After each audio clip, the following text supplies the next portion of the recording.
Assalamualaikum warahmatullahi wabarakatuh. Salam sejahtera untuk kita semua. Perkenalkan, saya Nadila Basmir, peserta pelatihan dasar CPNS Kementerian Hukum dan Hak Asasi Manusia Angkatan 16 Kelompok 2. Pada kesempatan ini, saya akan berbagi informasi mengenai nilai-nilai dasar ASN, yaitu etika publik, komitmen mutu, dan anti korupsi. Pada video sebelumnya, saya telah berbagi informasi mengenai nilai akuntabilitas dan nilai nasionalisme. Dalam video kali ini, saya akan berbagi informasi mengenai nilai etika publik, komitmen mutu, dan anti korupsi.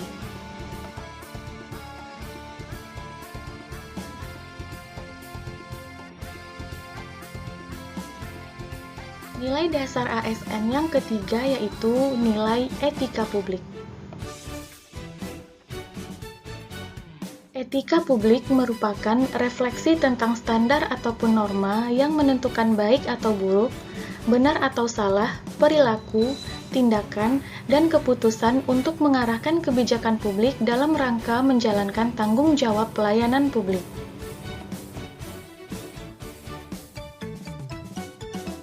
Nilai-nilai dasar etika publik yang tercantum pada Pasal 4 Undang-Undang Nomor 5 Tahun 2014 tentang Aparatur Sipil Negara yaitu 1. Memegang teguh ideologi Pancasila. 2. Setia dan mempertahankan Undang-Undang Dasar Negara Republik Indonesia tahun 1945 serta pemerintahan yang sah. 3. Mengabdi kepada negara dan rakyat Indonesia. 4. Menjalankan tugas secara profesional dan tidak berpihak. 5. Membuat keputusan berdasarkan prinsip keahlian. 6. Menciptakan lingkungan kerja yang non-diskriminatif. 7. Memelihara dan menjunjung tinggi standar etika luhur. 8. Mempertanggungjawabkan tindakan dan kinerjanya kepada publik. 9. Memiliki kemampuan dalam melaksanakan kebijakan dan program pemerintah. 10. Memberikan layanan kepada publik secara jujur, tanggap, cepat, tepat, akurat, berdaya guna, berhasil guna, dan santun. 11. Mengutamakan kepemimpinan berkualitas tinggi. 12. Menghargai komunikasi, konsultasi, dan kerjasama. 13. Mengutamakan pencapaian hasil dan mendorong kinerja pegawai. 14. Mendorong kesetaraan dalam pekerjaan. 15. Meningkatkan efektivitas sistem pemerintahan yang demokratis sebagai perangkat sistem karir.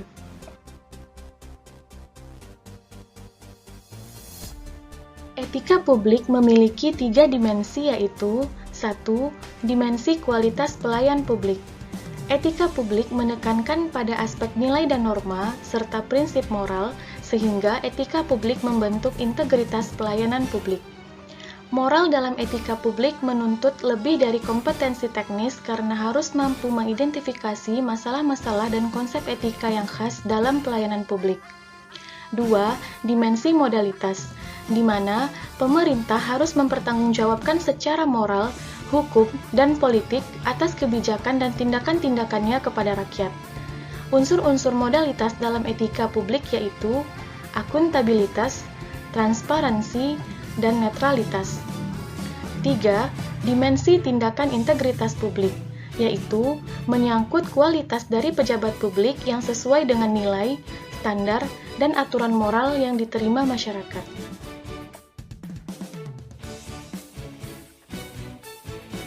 Dalam melaksanakan tugas dan fungsinya, ASN membutuhkan kompetensi teknis dan profesionalitas. Oleh sebab itu, dalam mencapai pelayanan publik yang baik, setiap pekerjaan harus dikerjakan oleh orang yang sesuai bidang keahliannya berdasarkan prinsip the right man on the right job. Kompetensi teknis dan profesionalitas ASN harus selalu disertai dengan penerapan dan pengamalan etika publik agar terhindar dari berbagai perilaku diskriminatif, tidak peduli, tidak peka, dan tidak adil. Dalam melaksanakan tugas dan fungsinya, ASN harus mengedepankan etika publik yang diwujudkan dalam bentuk kepedulian dan keprihatinan terhadap masyarakat, serta pelayanan yang adil dan sepenuh hati. Dengan demikian, akan terbentuklah ASN yang profesional, berintegritas, kompeten, dan beretika.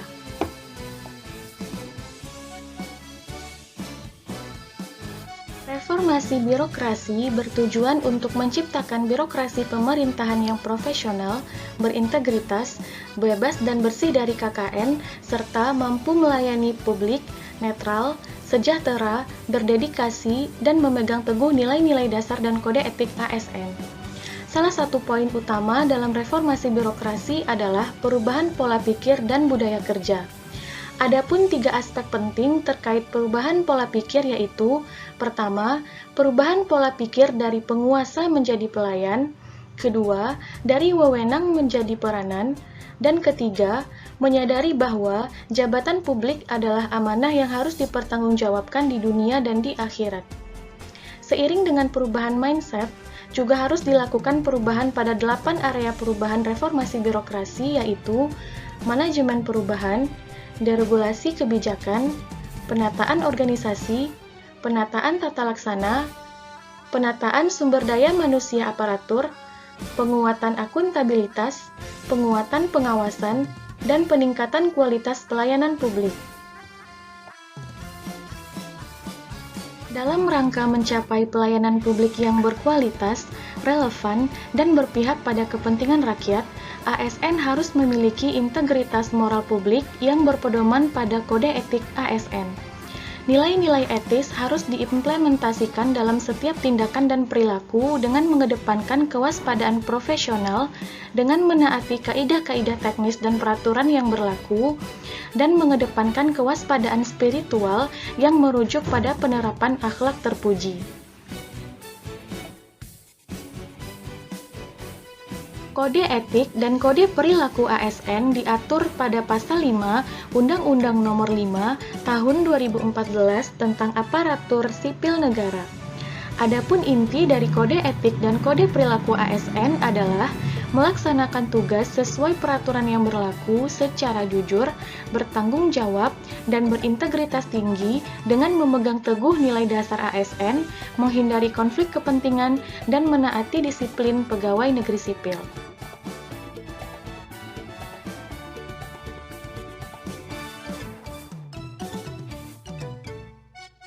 Nilai dasar ASN yang keempat adalah komitmen mutu.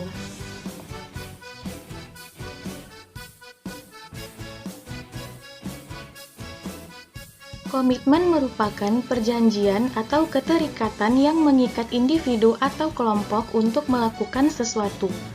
Sedangkan, mutu dapat diartikan sebagai standar maupun kelayakan terhadap sesuatu berdasarkan spesifikasi dan kriteria tertentu. Komitmen mutu dalam pelayanan publik dapat diartikan sebagai tanggung jawab atau kewajiban para pelayan publik untuk memberikan pelayanan publik yang berkualitas.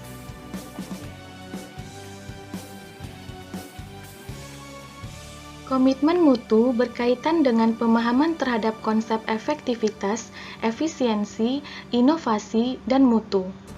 Efektivitas merupakan sejauh mana organisasi dapat mencapai tujuan ataupun target yang ditetapkan sehingga dapat memberi kepuasan. Sedangkan efisiensi berkaitan dengan penggunaan sumber daya untuk mencapai tujuan maupun target. Inovasi muncul karena adanya dorongan untuk beradaptasi dengan perubahan yang ada. Dan mutu merupakan segala sesuatu yang menjadi kebutuhan dan keinginan konsumen serta kesesuaian terhadap spesifikasi dan kriteria tertentu.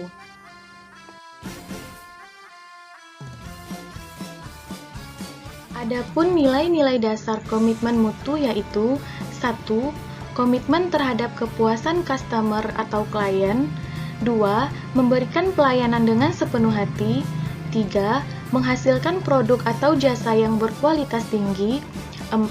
Beradaptasi dengan perubahan yang terjadi, 5. Menggunakan pendekatan ilmiah dan inovatif dalam pemecahan masalah dan pengambilan keputusan, 6.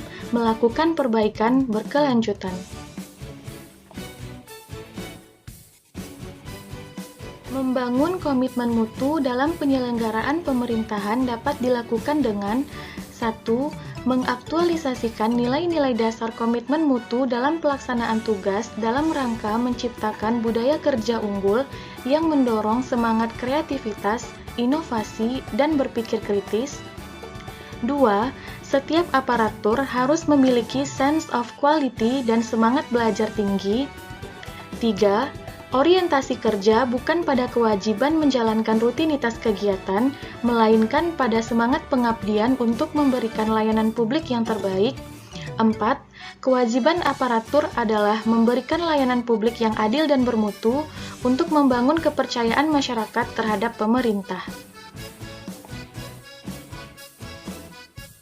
Kepuasan masyarakat terhadap kualitas mutu pelayanan publik dapat dilakukan dengan rutin dan secara berkala, salah satunya dengan melakukan survei, seperti Survei Mandiri Indeks Persepsi Korupsi atau IPK dan Indeks Kepuasan Masyarakat atau IKM.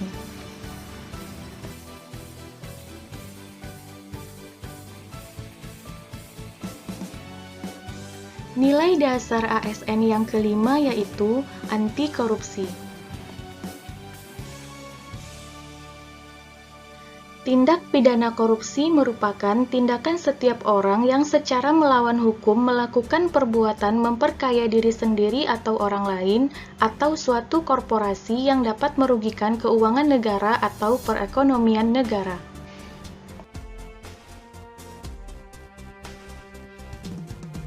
Adapun ciri-ciri korupsi yaitu 1.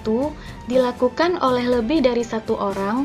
2. Merahasiakan motif atau ada keuntungan yang diraih. 3. Berhubungan dengan kekuasaan atau kewenangan tertentu. 4. Berlindung di balik pembenaran hukum. 5. Melanggar kaedah kejujuran dan norma hukum. 6. Mengkhianati kepercayaan.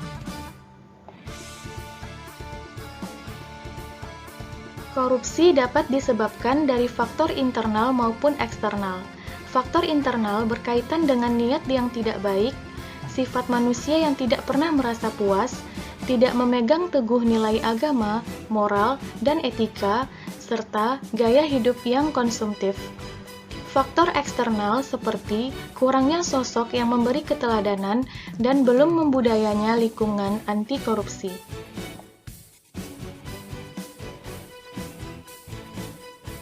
Korupsi membawa banyak dampak buruk dalam tata kehidupan masyarakat, baik dalam tata ekonomi, tata sosial, tata politik, maupun tata administratif. Pada hakikatnya, yang menjadi korban dari tindakan korupsi adalah masyarakat itu sendiri.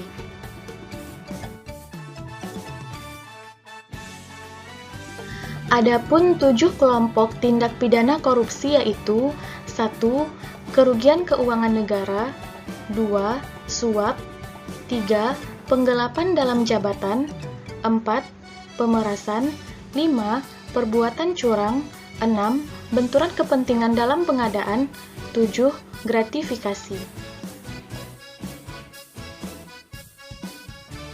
Kesadaran anti korupsi dapat dimulai dari membangun integritas individu melalui spiritual accountability dengan meyakini bahwa setiap perbuatan akan dipertanggungjawabkan kepada Sang Pencipta.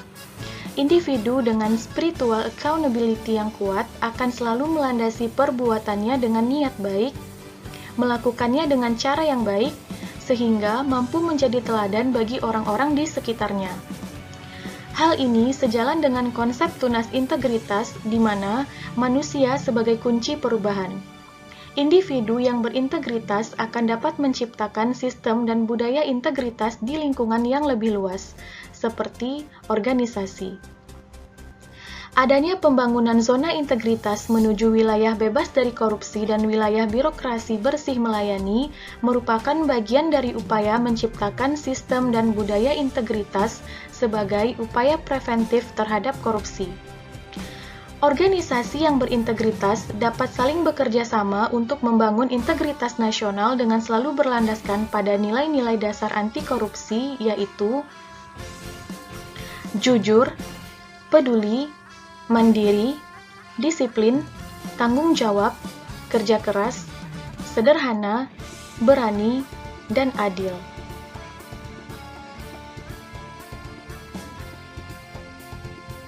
Pengendalian korupsi dan standar etika dapat dilakukan melalui yaitu 1. Peningkatan peran pengawasan internal. 2. Post-employment. 3. Integrity checking. 4. Pengungkapan isu integritas. 5. Pengendalian gratifikasi seperti melalui pembentukan tim pengendalian gratifikasi di lingkungan organisasi. 6. Pelaporan harta kekayaan. 7. Analisis risiko terhadap integritas. 8. Revitalisasi kode etik dan pedoman perilaku. 9. Keteladanan pimpinan puncak seperti melalui adanya fakta integritas. 10.